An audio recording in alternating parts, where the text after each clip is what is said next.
believe in the ripple effect.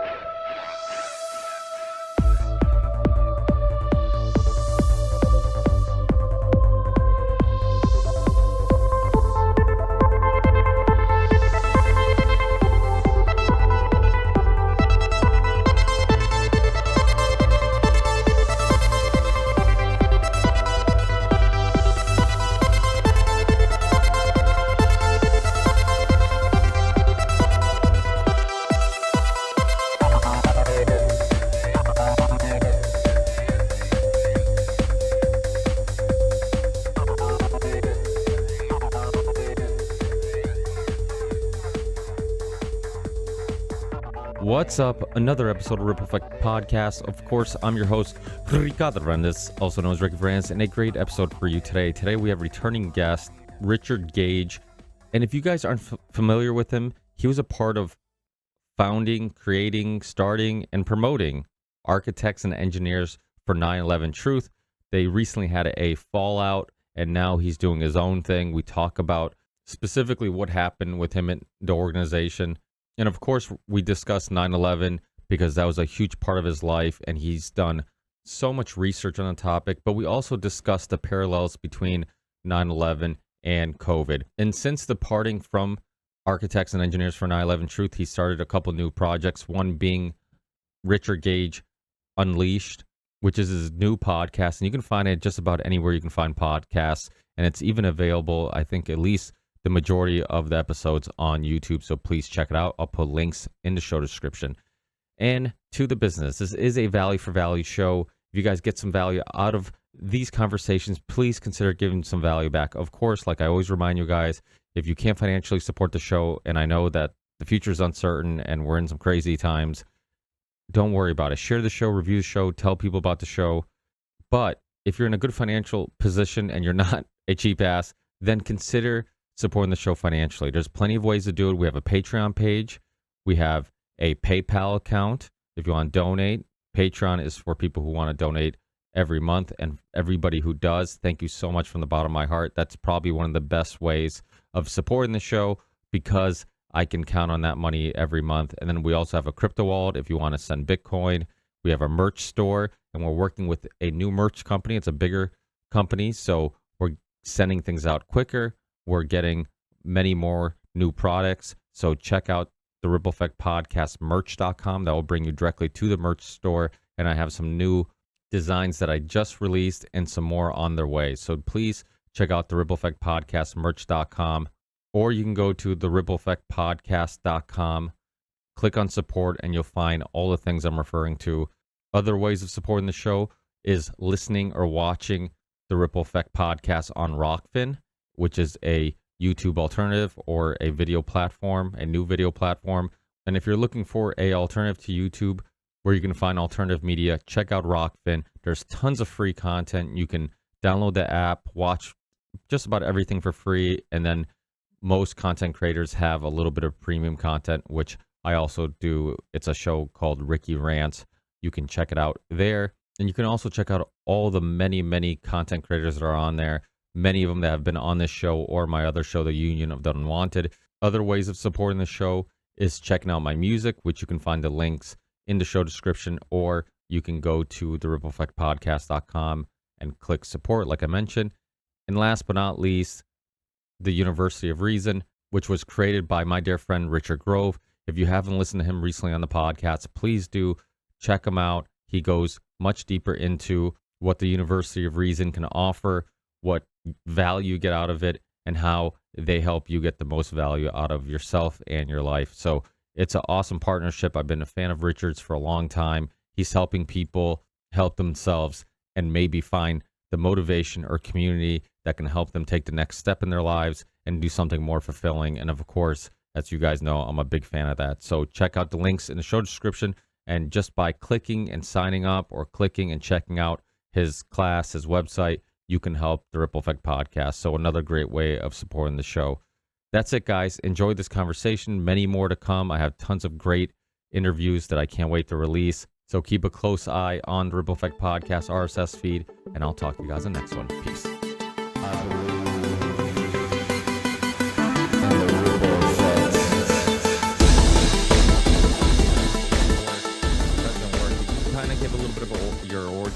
of some of the stuff you've been involved in that people might know you from, and then some of your new projects. Great. Well, pretty exciting to be here again with you, Ricky. I've had quite a ride. 15 years ago, I just woke up to what was really going on with regard to 9/11 and outside 9/11. I mean, 9/11 was a huge domino. I became aware of it through listening to David Ray Griffin in 2006. And I was just blown away. I'd never heard any alternative theory as to how these towers came down. And I mean, not an inch. I mean, I was a flag waving Reagan Republican ready to go into Afghanistan and Iraq and get those bastards who did this to us. That's pretty common, actually. And I got hit. I mean, I got hit hard. He was talking about evidence at the Twin Towers that suggested that they were controlled demolitions. I mean, this was unbelievable to me.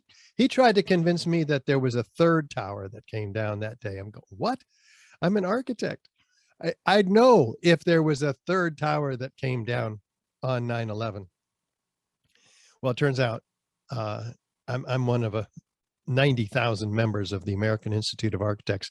We didn't receive one bulletin on the third worst structural failure in modern history after the Twin Towers.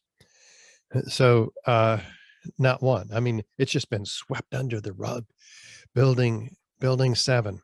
I learned that it was a 47-story skyscraper that after witnesses heard explosions at 5:20 in the afternoon after the Twin Towers came down, it drops like a rock straight down uniformly, symmetrically into its own footprint in under 7 seconds.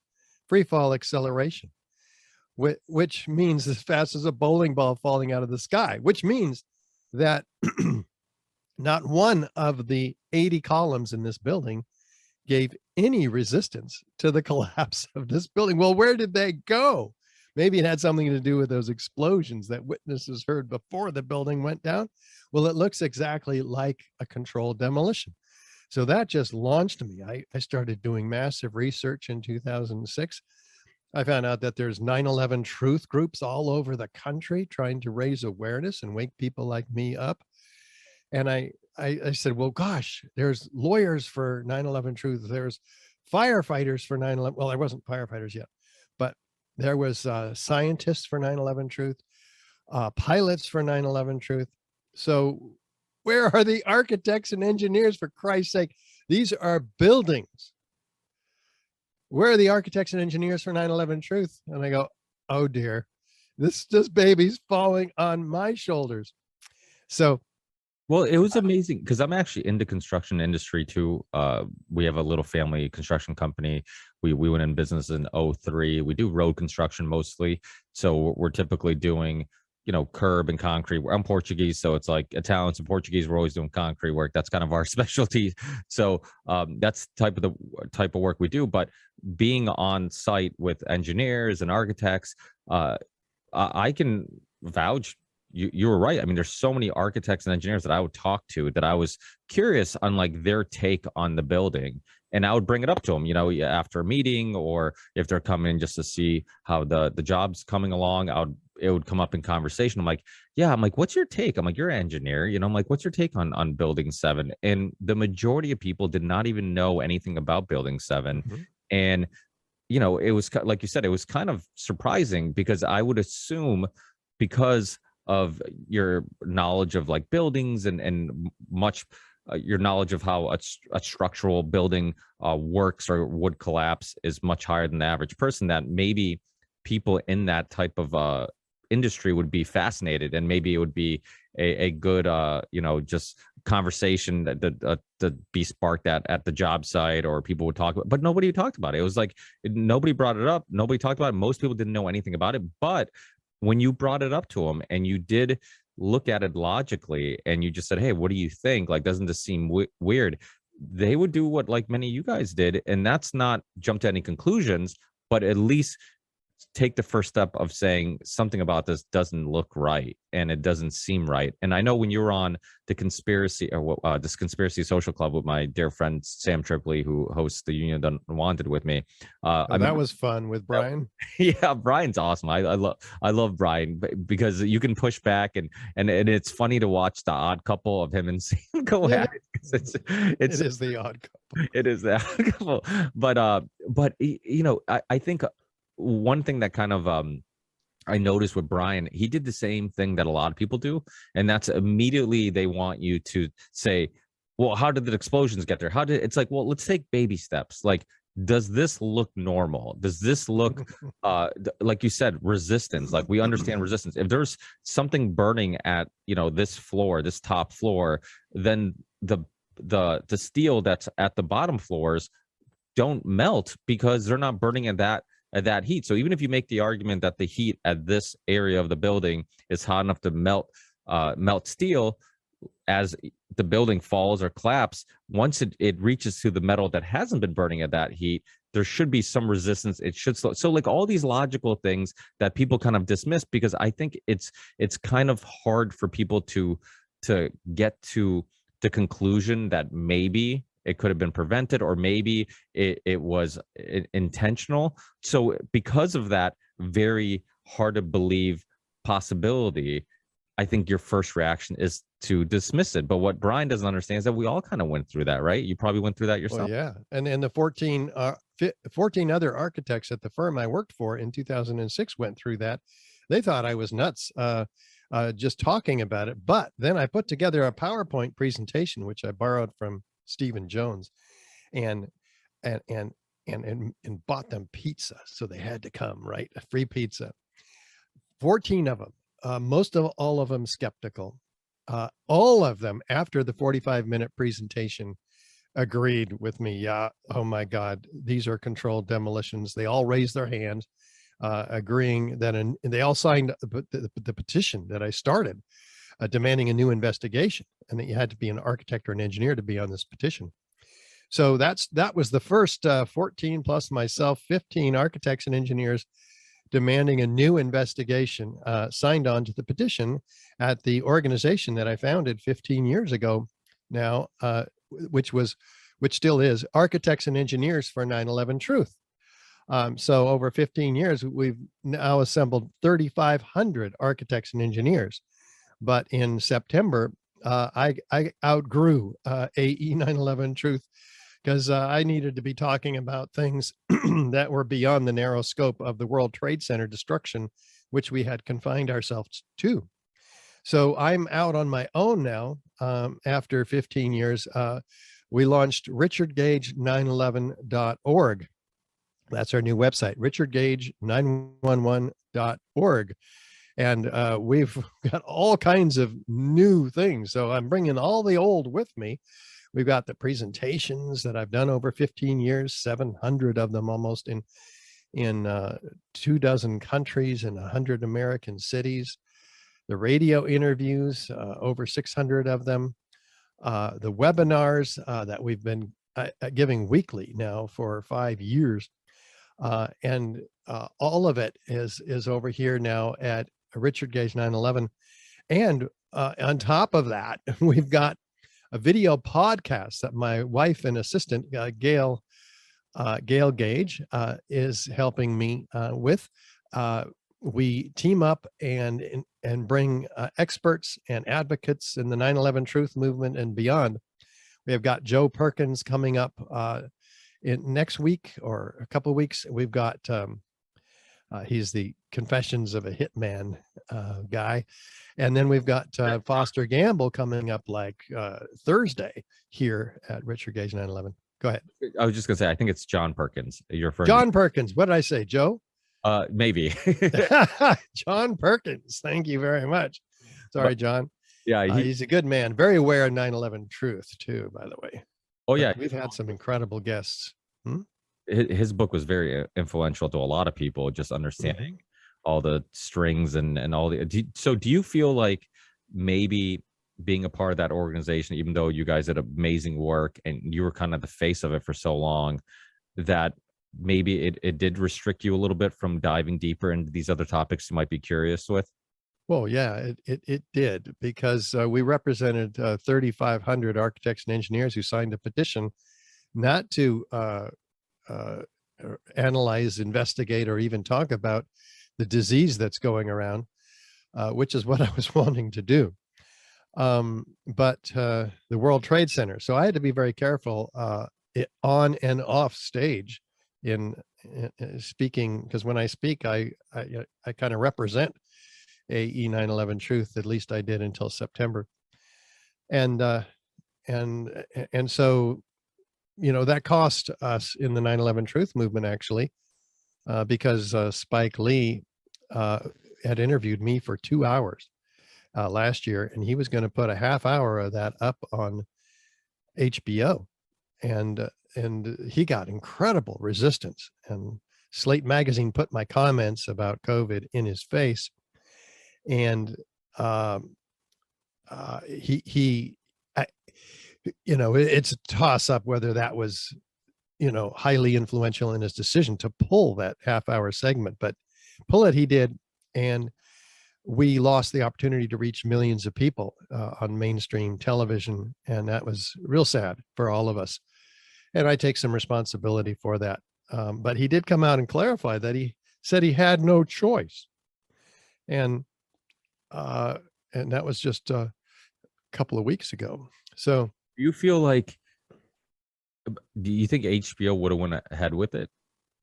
Do you think that, because I've heard this story about, and I could sympathize with you, because I know that even though I don't think it was your comments that did end up getting it pulled, I can see how you can feel guilty because of the what if questions that will circulate in your head. But do you think they would actually, because I would think that maybe at the last second there was going to be some resistance anyways. And even if there isn't, because COVID's become so political, when you look at for a long time, people just couldn't look at COVID logically the same way they couldn't look at 9/11 logically, because it's such an emotional experience. It's almost like you're still dealing with the trauma of going through it, that you get this quick emotional response. And after people kind of disconnect or have some distance from it, and you can look at it like it's a historical event, then you can kind of start looking at things more logically. Because as you know, as well as I do, people like us who would spark these conversations about 9/11, very often you would have the same type of emotional response as you would about COVID the last couple of years. People would get very upset. People wouldn't listen to what you had to say. People would get emotional. Every discussion would turn into an argument. And now it seems like, because we're quite a bit away from those events, people can look at it a little less emotionally and more logically. And I think COVID might be the same thing. You're seeing it now with a lot of people who hated Trump and maybe had a stance on COVID more because of the political, because it was political, and less because of, I guess, observing the facts and coming to a conclusion. And now that COVID is less used as a political weapon because Trump's not in office, regardless. And the narrative is falling apart on them, and Fauci's been sequestered or something. Yeah, well, it's funny. All it took was Ukraine to be invaded for COVID to just disappear. Yeah, we need a war. Well, let's get them off of this topic and give them a war. Now we're all afraid of dying in a nuclear war, so we got the next trauma-induced psychological operation coming. Yeah, you're right. So I wonder if eventually, because if it sits down with you, and I've seen you talk many of times, I know how much evidence and information and how well thought out your statements are. There's no way you didn't plant the seed of doubt in his head, and I'm sure that at some point he's going to go down that rabbit hole again. And I think that there's still hope, thanks to your interview, regardless of if it ever sees the light of day or not. Thanks to your interview, I think one day he could revisit the project. I hope so. In the meantime, it'd be nice to have it leaked out so that we can play it to the American people. Wink, wink. Any of you? Yeah. So now that you're diving into other topics and other things, what other uh, subjects and topics can people look forward to on your website and on your, because now you are on YouTube. You're one of the few truth tellers that are still on YouTube. So if people are looking for some good content on YouTube, here's another channel you can subscribe to. What can they what can they see on your channel? Is it just interviews, any personal videos or anything like that? And what type of interviews are you going to be giving? Yeah, I tell the story of what happened at AE 9/11 Truth in a video, very personal podcast, and I have my written statement right there, available from the front page and of Richard Gage 911.org, and I also have the new quarterly conference series 9/11 Con, and this was an idea that we got to bring the 9/11 Truth movement together. So one of the most divisive components of the 9/11 Truth set of issues is the Pentagon, a very gnarly issue, which has created a lot of disruption because there are competing theories out there, and the proponents of these theories don't all get along with each other, to say the least. But we're bringing them all together this Saturday, March 19th, from 10 a.m. to 10 p.m. We have an all-day conference where we're bringing 4 theories and 4 major researchers, beginning with Barbara Honegger, who believes that a plane was blown up outside the Pentagon and explosions inside the Pentagon, but at a different location, primarily in terms of the plane destruction near the helipad, 100 feet north of the official site of the plane impact, as told by the narrative. So that's theory A. Theory B, we're bringing back Thierry Meyssan from France, who originally wrote a book, Pentagate, in 2002, which has created an international sensation, translated into 8 languages. And this book just opened it up. He made a game called Hunt the Boeing. Where's the Boeing? He suggests that no plane hit the Pentagon. He suggests that a missile hit the Pentagon. He'll be here also Saturday, March 19th. That's theory B.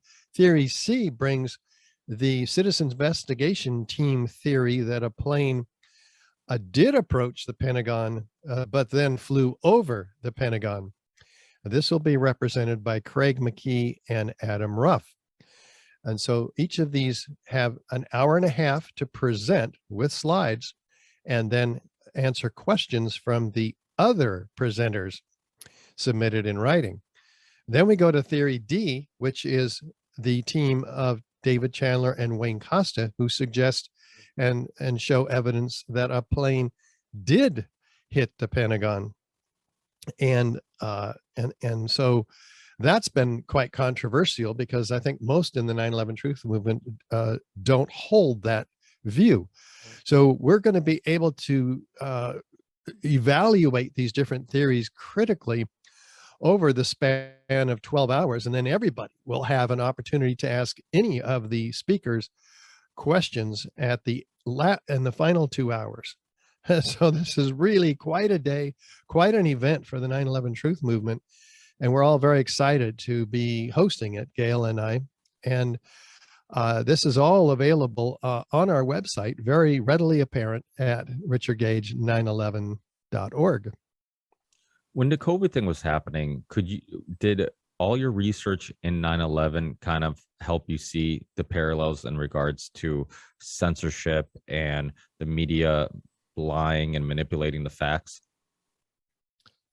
Well, I certainly became aware of that because I don't watch CNN. That when I do, my stomach just curls up into a knot, because I do not like being lied to. So I do my investigation with the America Frontline Doctors, Dr. Andrew Kaufman, Dr. Rashid Battar, David Martin, Reiner Fulmich, and Del Bigtree, and the guests that they bring on, Carrie Madej, incredible researchers that are completely shadow banned, banned outright on YouTube. In fact, I've got a strike on my YouTube channel for just mentioning very, very briefly, what I had originally said about COVID. You can say it on censor myself these days. Yeah, you don't have to censor yourself on here. I've already got off YouTube, so I'm on every video platform except YouTube. I'm on banned video. I'm for free speech. I'm for people being able to get all the opinions and perspectives and conversations, and then they can decide for themselves what makes the most sense. And so when people would come on YouTube, I remember when I had Dr. Robert Malone on, and I had same thing. I had Dr. Peter McCullough on. I had Dr. Carrie Madej, like you mentioned. So many great people, Dr. Pierre Torrey, Dr. Jessica Rose. And I'm just like, you know what? Like, don't worry about censorship. If I get kicked off YouTube, it's all right. Most people listen to the podcast. They don't watch it anyways. But there's plenty of alternative platforms out there that I think people are going to migrate to, because people like yourself and people like myself were getting strikes and having to get censored. But I have heard you say this, and I think it is true. There's a lot of people on YouTube that we still need to reach.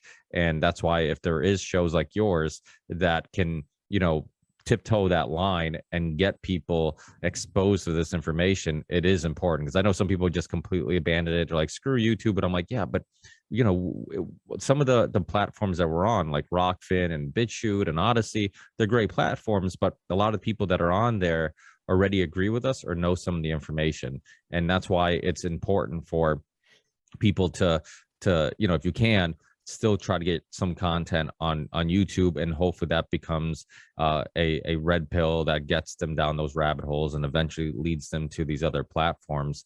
So so I think it's good that people like you are still on YouTube and trying to reach those people, because I think we do need to do that. Yeah, because that's where a lot of the public's ears are, that and Facebook, even though these are incredibly dangerous and in a way of official narrative propaganda on these false flag operations. If we can, whatever we can get out on those platforms to catch their ear and to wake them up is still worthwhile. So I don't want to lose that platform. So I do censor myself, and that turns my stomach into a knot also. Have you ever thought about doing a uncensored version of your show on maybe another platform, or maybe doing subscriber to help with supporting your work and stuff like that? Because we do have a subscribing platform, Substack. It's available on our website. People can get our emails. They have the opportunity to support us at $7 a month, which is our basic level of support, which is really helpful. And because I went from AE 9/11 Truth, I had a salary, that supported, I could pay my mortgage. Well, things are different now. I don't have 80,000 on my email list anymore. I got 1,000. We're trying to build that up. It's going to take some time. So yes, we have that support mechanism in place. We have other platforms too, 10 other platforms, including YouTube, to reach, I think, primarily those who are already aware, but at least we're bringing them the information and arming them with the ability to go out and speak intelligently based on scientific forensic evidence and the eyewitness testimony that we do have available on our website. And I think there's a lot of misinformation about the World Trade Center itself out there, even among the 9/11 Truth community. Do you now that you're not, because I felt like because you're representing the group and organization, you didn't dive too deep into your own personal opinions, which I think was good, because it did help people. It gave them one less thing to use as a weapon to dismiss you. It's like, oh, he thinks this or he thinks that. It's like, oh, here's the evidence, here's the information. You decide, what you want to do with it and where you go with that. But now that you're unleashed, right? And is it easier, or are you more open to discussing maybe some of your theories on, uh, you know, what were the intentions of 9/11? What are some of the theories that you agree with or disagree with? Because you're right, there are a lot of conflicting theories, and I don't want to put you on the spot for in regards to like bashing anybody's theory, because one thing I do feel like, and I'm sure you probably agreed, was a huge issue with the 9/11 truth movement, is we started turning on each other. People would get mad at somebody because they disagreed with their theory. I'm like, if they're either way, I'm like, regardless what they believe or don't believe, I'm like, if we're all trying to expose corruption, conspiracy, expose a event that we were lied to about, like, regardless if we have difference in opinions on maybe some specifics, like, you're still on our team, you're on my team, like you're on team humanity, right? So Yeah, right. Save the world together. No, that's a great point. There is a lot of divisiveness, and yes, I have branched out, but it depends on what platform that I am on. If I'm speaking at a conservative platform that, for instance, isn't necessarily, well, I'll stick to the World Trade Center evidence. If I'm at the Red Pill Expo, it's kind of like, okay, I've got a little more freedom here. But what people are expecting of Richard Gage, former CEO of AE 9/11 Truth, in large measure is the evidence for the explosive destruction of the 3 World Trade Center towers. And that's what I do best. That's what I've researched. That's what I know. That's what I know how to deliver. My opinions on other subjects are really just largely opinions based on limited research, not 15 years of research. Even if I've watched, 100 videos now on COVID. I I don't consider myself an expert by any measure. I'm certainly not a doctor, and certainly not a virologist, but I will have them, to the extent that they're willing to come, and they have, on my show. We interviewed Dr. Andy Kaufman. We interviewed Dr. Rashid Buttar. They have a lot to share. I don't have the audience that you have yet, and I'm starting over. But as it grows, I think we'll get more experts like Reiner Fulmich, maybe RFK Jr. I mean, I would love to have Catherine Austin Fitz and some of these very important names, Dale Bigtree, who's very aware of 9/11 and who wanted me on his show, Highwire, when he started it. We had met both as speakers at Anarchapulco. The Dr. Rashid Buttar is bringing me as a speaker to his next advanced medicine conference in San Antonio in May. I'll be speaking on 9/11. He didn't bring me there to speak about COVID. He wants the 9/11 truth as a case study to help people make the jump from believing everything their government and CNN, et cetera, says, to thinking for themselves and realizing that we've not been told the truth about one of the most impactful events in our lives, 9/11. And once people, realize that, oh my God, it's not just COVID, which Dr. Buttar talks very eloquently about. It's 9/11. And what else is it? People are going to be talking about JFK.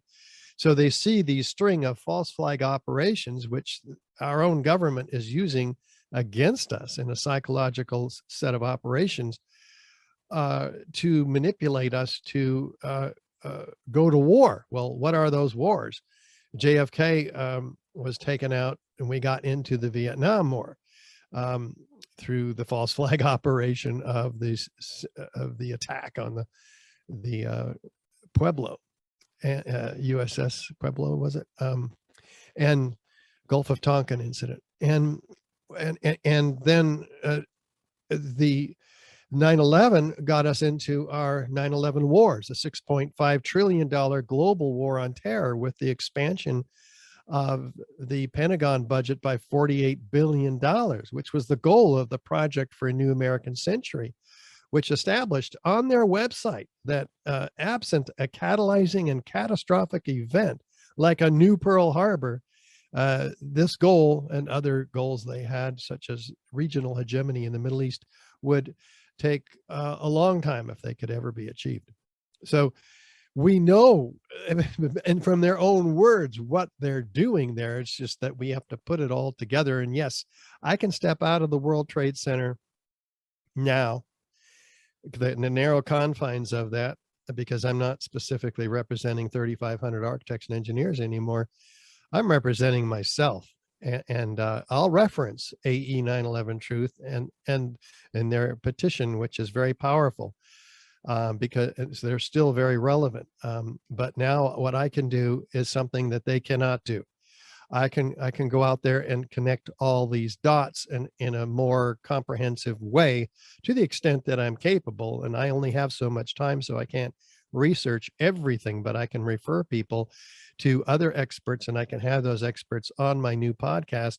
So I think I can do a better job for the 9/11 truth movement and the truth movement overall at this point, and I mean, especially by exposing the war of the current false flag operation, the disease, the false disease that's going around, and the false solution for it, the emergency genetic therapy that is being, or has been tried to been forced upon us all.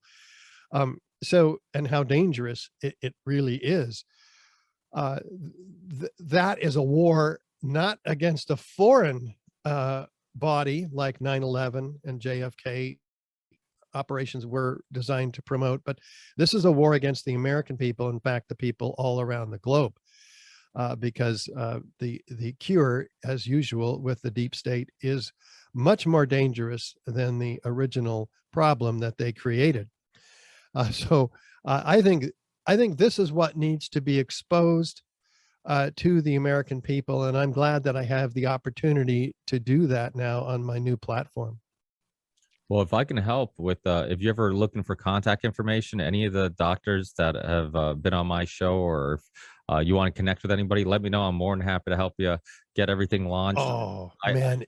I've been, Ricky, that's incredible. If you could connect me with Peter McCullough and David Martin and Carrie Madej, they've all been. I would give anything to have them on my show. And Del Bigtree, of course. Yeah, yeah. I'm James, who does the booking for him. I've worked with them throughout the years.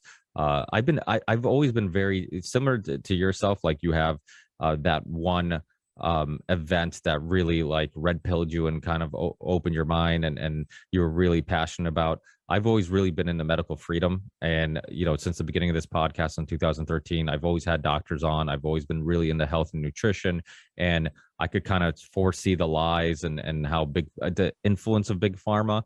That was something, because we talk a lot about the military industrial complex and just their influence, and I'm like, well, big pharma is growing and growing, and they're spending more on lobbying, and they're spending more on marketing, on news stations. And it's like, well, if military industrial complex can lie to us to get us to be motivated to go to an unjust war, big pharma will have the same type of influence, if not greater.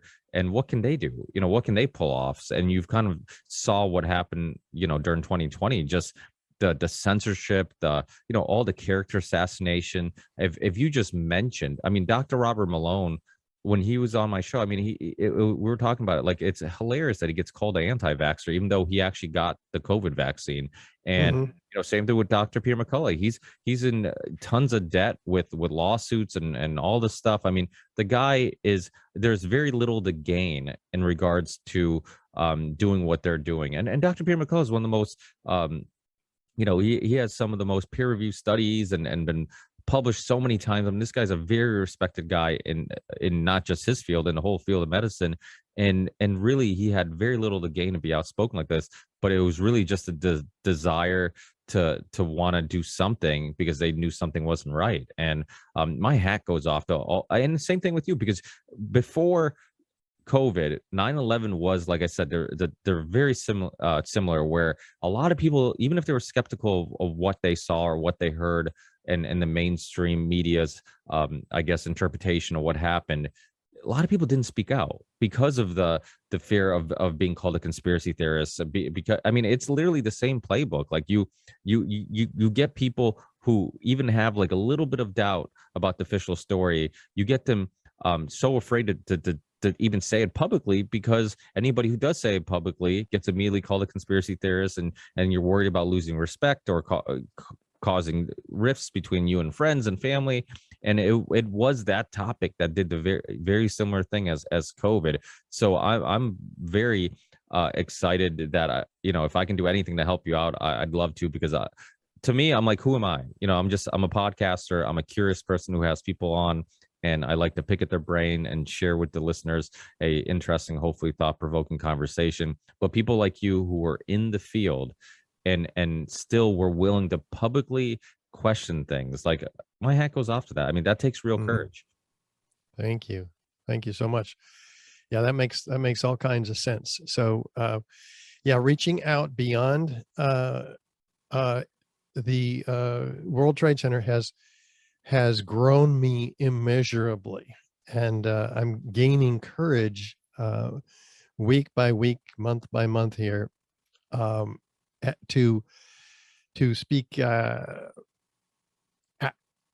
outside. I mean, I was like a fish thrown out of the aquarium. I mean, I didn't have air to breathe, I didn't have water to swim in, and it was a completely new environment for me. It still is. I'm trying to find my feet here. I'll turn into a frog, from a pollywog, or maybe it's into a butterfly from the inside the chrysalis. So, but I don't know how to fly yet. I'm just kind of learning. And I think the guests that I'm able or willing to have on and able are growing me too. I mean, we've brought on some amazing people, and we've got a lot more room to grow here. As I mentioned, we'd also like to have Catherine. I mentioned Catherine Austin Fitz. I don't have contact information for a lot of these people, so it would be awesome for that help. Yeah, and also speaking of Richard Grove, I can't remember if this was before or after we started recording, but he hit me up with this a mutual friend of ours now, Matt Raymer from Content Safe, and Yes. Yeah, you know Matt? Yeah, Matt. Yeah, he's the one who takes my videos from YouTube and uploads them to 10 other platforms. An amazing service this gentleman provides. Yeah, he does the same thing for my show. So Matt's Content Safe is the name of his company. You can Google it. Content Safe. Yeah, contentsafe.co. He's a amazingly intelligent IT guy who also believes in freedom of speech and helping content creators. So it's a great mixture of the two, and thank God for people like him, because he really helped a lot during the whole COVID situation when we were being censored everywhere. I mean, I had interviews with like Mickey Willis that iTunes wouldn't let people see for a couple days, and all this stuff. It was just constantly having issues with shows being uploaded. So I'm a big believer, like, give everybody the information, let them decide for themselves. We shouldn't let Big Brother decide for us what we can or cannot think or believe, or which ideas we can and cannot entertain. In regards to that, like, when you listen to all these different perspectives on 9/11, were you conscious about that too? Like, because there's so many conflicting opinions on like what hit the Pentagon. Was the Pentagon hit by a missile? Was it a plane? Did they, did you basically use did you explore everything and kind of do the same thing of like you didn't mind going down specific rabbit holes and entertaining even maybe some of the perspectives that seem a little far out? Well, regarding the Pentagon, all of us in the 9/11 Truth Movement agree that nothing should have hit the most highly defended building in the world, particularly over an hour after the Twin Towers were both hit. So this is an unacceptable premise from the very beginning. After that, yes, I have begun to step down the rabbit hole of the Pentagon in the creation of this conference and the bringing together of these very diverse theories who are quite at odds with each other, most of them, and yet there's also plenty of overlap between all of them. So it's a fascinating study, and I haven't developed conclusions, and I don't know that I will, because frankly, Ricky, if we the 9/11 Truth Movement may very well be divided between all of these theories. You know, there's four theories. 25% of people may still believe that a missile hit the Pentagon. 25% of them may believe that nothing hit the Pentagon except explosions.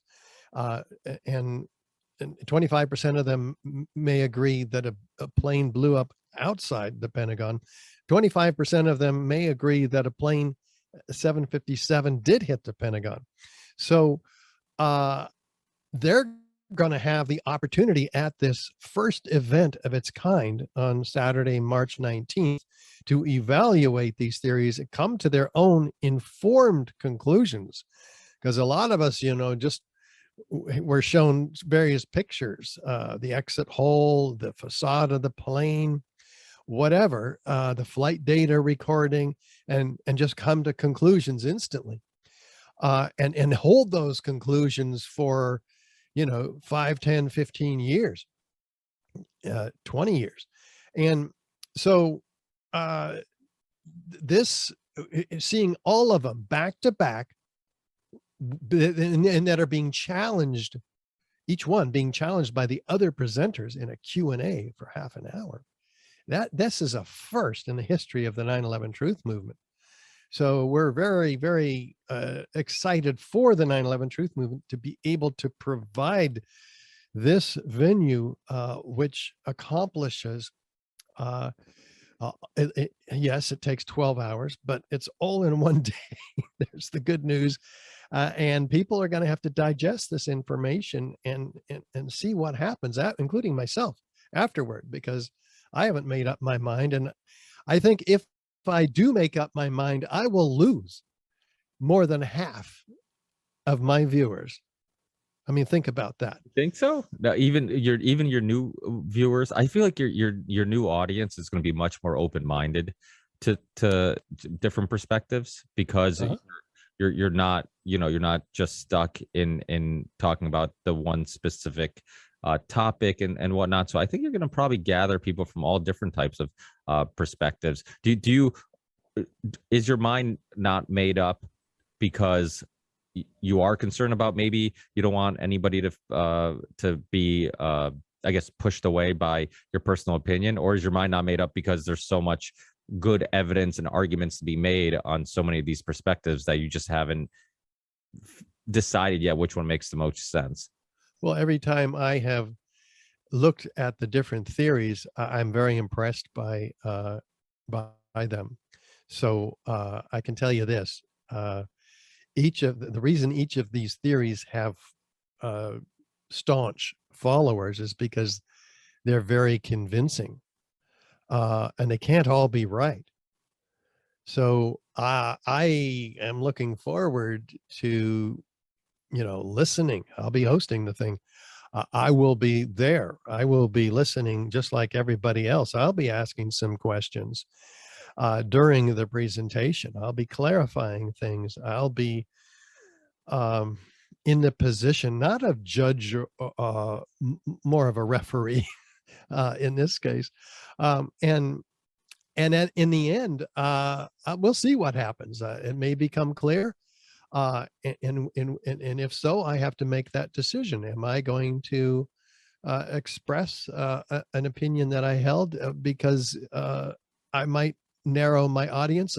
I think you will be surprised how staunch people do hold on to their beliefs about the Pentagon and how people are unwilling to listen to anything else. That is a flaw. I don't know if it's a character flaw, it's a human flaw. We tend to, form opinions and closely guard those opinions and secure them with an unconscious confirmation bias, which is a very well researched phenomena with regard to us, and which is why we can't break into the public mind very easily with a new opinion that 9/11 was not as we were told. As Mark Twain said, it's easier to fool people than it is to convince them that they were fooled. So we're trying to convince them that they were fooled. That's the uphill battle here. Yeah, I say that quote all the time, and I always forget that it was Mark Twain. But yeah, it's true. Like once somebody is tricked, your first reaction when somebody tells you that, hey, your worldview is incorrect, or this these events, the way you think they happened, and you've held on to this worldview for so long, like, hey, you know what, that was all a lie. Like your first reaction sometimes is to I guess push back and say, no, that can't be, because nobody wants to be looked at as a fool who fell for something. But with me, like I think Richard and I were talking about this last night, Richard Grove, about how like I like to be proven wrong because that makes me one step closer to being right. And it's like I'd rather be wrong today so I can be right tomorrow instead of just constantly being wrong and sticking to my guns, all out of ego or pride or whatever it may be. So there is something in our culture where people don't like to be wrong. Like even if they know they're wrong, they'll just argue and argue, and it doesn't do you any good. Like for me, if I'm sharing a fact or a perspective that's incorrect, I'd rather be corrected and then be able to kind of be a little closer to understanding something instead of saying like, hey, I don't want people to know I got this wrong, so let me just argue back or stick to my guns or not admit that I was wrong. I think that aspect of human beings admitting that you're wrong and admitting that you're willing to admit that you're wrong, like for me, it makes me think they're more trustworthy because it means that when they're giving me information, it's not because of tribalistic ideas, or it's not because they planted a flag on a idea and now they just have to defend that idea. It's because they truly believe it, and they've explored all options and they've explored all perspectives, and they've come to that conclusion. And if new information comes, they'll slightly change that idea. And that's so important. And that's the beautiful thing about doing podcasts.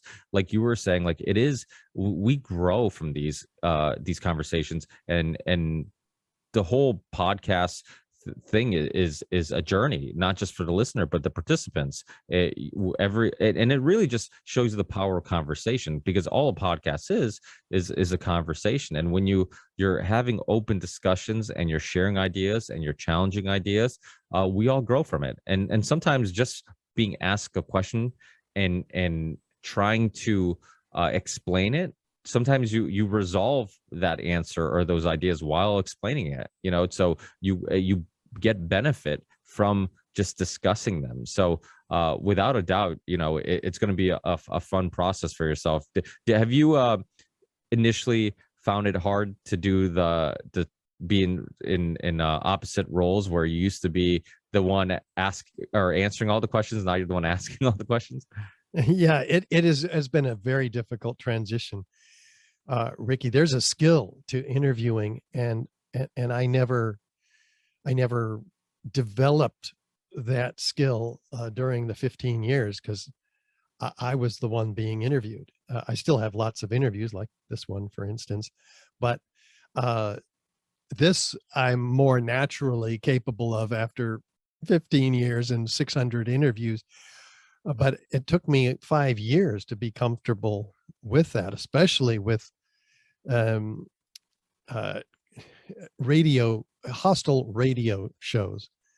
some within the 9/11 Truth movement, actually, a couple of them, and many, like very conservative, staunch, old guard Republican neocon type radio talk show hosts who would just say, "You're just making all this up." We know what happened. Why are you such a conspiracy theorist? Well, I've had shows like that, including Kim Hill in New Zealand, who just went after me like a rabid dog, and she lost a lot of her followers as a result, because it was so obviously an attack and a hit piece that, and I was just talking science. I wasn't talking theory, conspiracy theory.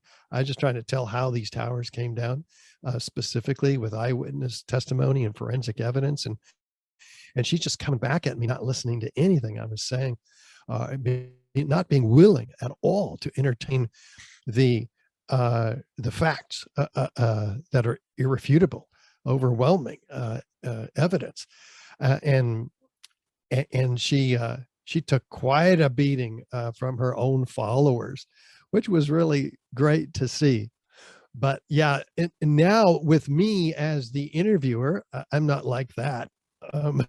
I'm inviting people on. I'm asking them questions, but I don't have professional skills as an interviewer, and I haven't had time to develop them. So I'm winging it. So any advice you have to assist me in that process would be invaluable. If there's a particular YouTube video that's the best about how to interview after this conference on Saturday, March 19th on the Pentagon, called 9/11 Con. Get it? Con for conference, con for con job. So we've got a tricky title there. I will have time to say, okay, now that I've been doing this for 4 months, 2 interviews a week, let's figure out how to do it. Yeah, well, I think if one thing it's a reoccurring theme with podcasters. You see that they all are really embarrassed about the first couple shows, or maybe even the first couple 100 shows. I mean, sometimes it takes time to kind of just figure out what's the best way of you doing it. Like when I first started, I used to do the intros. Like I think I was saying this to you before we started recording. I used to do the intros with the guests on hold, like right there, hearing me do the intros. And I want the guests to like me, and I want the guests to know that I appreciate them taking time to come on. So yeah. I would sometimes have these like rambling on intros where I'm like, Ricky, shut the hell up. But in my head, I'm like, but I didn't mention this, and I want to mention this. I don't want him to get mad that I didn't mention that he also did this and did that.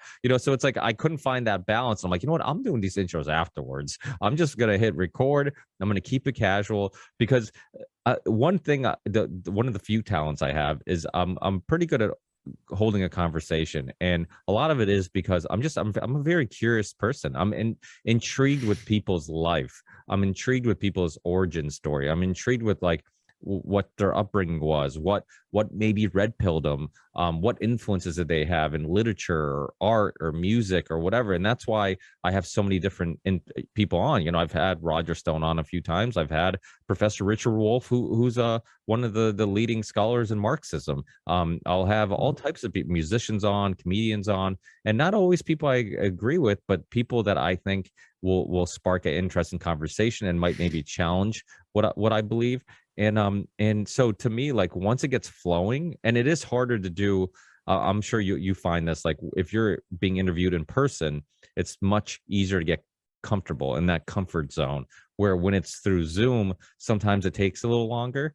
And and sometimes you just don't know how you're going to riff with somebody, right? Like if you're interviewing somebody who's done a lot of interviews and you're like, okay, I can tell they're a fun person to talk to. They're casual, they're laid back.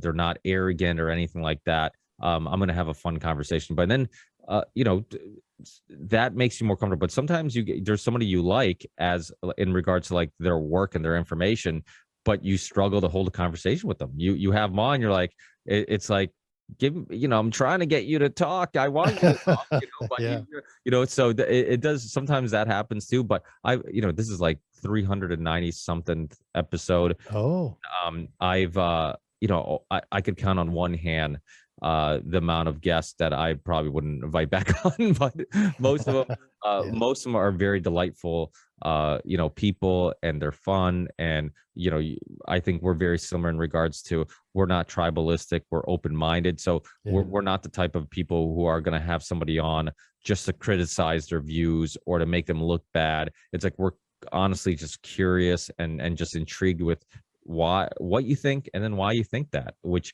I think the listeners are also on that same journey, so they go on that journey with you, where as you're a curious person, Richard's just trying to learn more about the world around him, and while you're in that process, the listeners are going on that journey with you. As you learn, they learn, so that's a really fun aspect of it too. So that conference, are people who might miss it, are they going to be able to hear or watch the replay?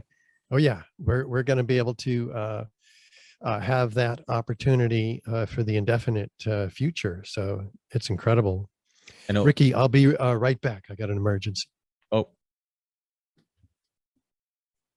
no problem. Hopefully that's not too serious. I saw him looking at his phone, but hopefully he comes back and everything's okay. Let me pause it real quick. Everything all right? Hopefully nothing too serious. Yeah, got it taken care of. Thanks. Great. Yeah. So, well, I know you're a busy guy and you have a lot going on. So let me give you an opportunity to let people know where they can get your show, all the platforms that you're on. Like you said, you're not just on YouTube, you're on other platforms. Also, another question I want to ask you about your new show. I know I've watched it on YouTube. Is it also available on the audio podcast apps like Spotify, iTunes, that type of stuff? Yeah, we use Buzzsprout to spread our audio podcast to iTunes, Spotify, Apple, all of the big ones, and then we have the video on Odyssey and Rockfin and Minds and Sovereign and about 7 others I can't remember off the top of my tongue. I should have that list available. Probably BitChute, I'm assuming. Yep, BitChute. Rumble, Minds. Yeah. Which one? Goldmine? No, Minds, right? You said Minds. Yeah, we're on Rumble, Minds. Minds, BitChute, Odyssey. I think Rockfin. Those are kind of the more popular ones at the moment. And yeah, we're on those. Awesome. Yeah. Thanks to Matthew Raymer again at Content Safe. Yeah. He saves us a lot of uploading time. Yeah, can you imagine having to do that? I was doing that, and it's like, this is taking forever. I can't get any work done. Yeah. Well, the cool thing, like I told Matt, I'm like, the cool thing is audio works that way, right? You upload it to one place. I use Podomatic. I upload it to my host and my podcast host website, and then it goes to all the locations. I'm like, why can't we do that with video? So it's perfect that he kind of saw that hole in the market and found a way of doing it, which isn't easy because every platform has, like, their videos are formatted differently. The way, I'm like, man, I don't know how you do it. It's like, I sometimes he explains things to me and I'm pretending I'm paying attention or understanding. It's like speaking another language. I'm like, okay, yeah. I trust that you know what you're doing. Go, Matt, go. Yeah, he's helped out a lot of people, and so he's awesome. Shout out to him. And then you're on Twitter. Are you on any other? Are you on Float, Parlor, or Getter, or any of the other social media platforms? I thought these were going to be. Gail takes care of this. She's our expert. We have accounts on those. I don't know that we use them very much. I thought these were going to be the easy questions, Richard. Yeah, you'd think I'd be aware of this. I'm trying to book guests, interview them, and she does all the promotion. So, awesome. We may be on all those social media, but the ones we primarily use are Facebook and Twitter and LinkedIn. Awesome. And we stream live to those venues. Oh, awesome. And I'm assuming all that stuff will be found on your website. So I'll put links to your website. Oh, yeah.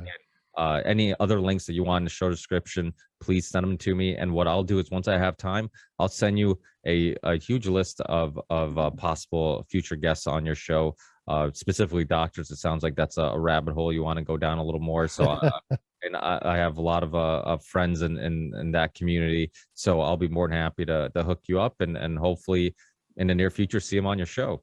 Very awesome, Ricky. Thank you so much.